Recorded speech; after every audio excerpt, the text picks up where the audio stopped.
Prvi, za katerega vemo, da se je pri nas učil teologije, je Viktorin Ptujski. Bil je samouk in je prebral vse, kar je našel Irenejevega, Origenovega, Tertuljanovega in to potem povedal svojim Petoviončanom.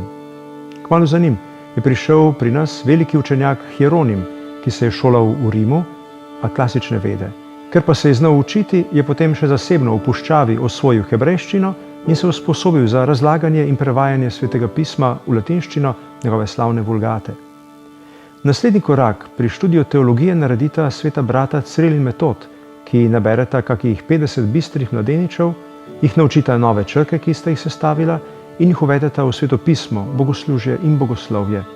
Ko jih pripeljeta k papežu, jih ta posveti v prve slovenske duhovnike.